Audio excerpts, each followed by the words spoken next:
Mardi, au siège de l'Association du peuple chinois pour l'amitié avec l'étranger a eu lieu la cérémonie d'ouverture de la tournée découverte des JO d'hiver de Beijing 2022 pour les Européens ainsi qu'une séance de partage sur l'histoire des JO d'hiver de Beijing. Reportage.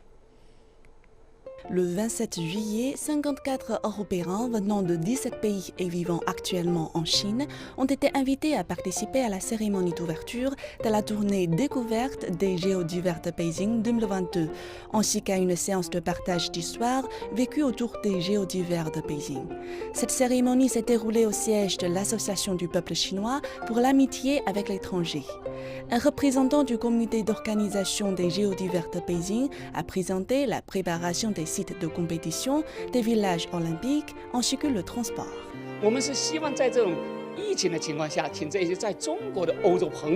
ce contexte de pandémie, nous invitons ces amis européens qui vivent en Chine à témoigner de la façon dont la Chine prépare les JO d'hiver de Beijing et à connaître nos attentes pour les JO de 2022 dans quelques mois. Cette fois-ci, ils rencontreront des amateurs de sport d'hiver de la jeune génération.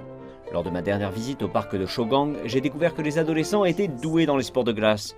Nous avons tout lieu de croire que dans 10 ans, la Chine ne sera plus un pays faible dans les sports d'hiver.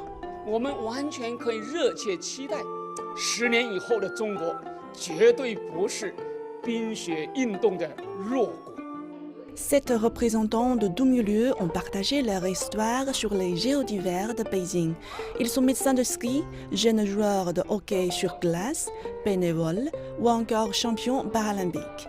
Leurs histoires reflètent l'esprit olympique sous différents aspects, ainsi que l'attachement des Chinois aux Jeux olympiques. Tous les discours étaient en fait assez intéressants à écouter, mais celui qui m'a le plus impressionné, c'est justement le dernier discours, la femme qui a été amputée de ses 2 pieds et qui a quand même réussi à travers le sport à se dépasser son handicap. En fait. Et c'est quelque chose qui m'a ému et qui a aussi ému toute la salle, je pense. Et mes attentes, eh bien, je suis assez excité de voir toutes les installations sportives, voir un peu comment c'est, puisque c'est quelque chose que je n'ai jamais vu, que je n'ai jamais fait. Donc j'attends de voir ce que ça va donner et je vais profiter de la bonne ambiance et des bonnes ondes qui gravitent autour de moi en fait. Après la cérémonie, les 54 membres de la tournée découverte ont débuté leur visite avec pour la première destination le parc Shougang de Beijing, où se trouve le siège du comité d'organisation des JO d'hiver de Beijing ainsi que le piqueur des JO d'hiver. Lors des 2 jours suivants, ils se rendront jusqu'au site de compétition à Yanqing et à Zhangjiakou pour visiter le Centre national de ski alpin, le Centre national de bobsleigh et de luge, ainsi que le Centre national du saut à ski.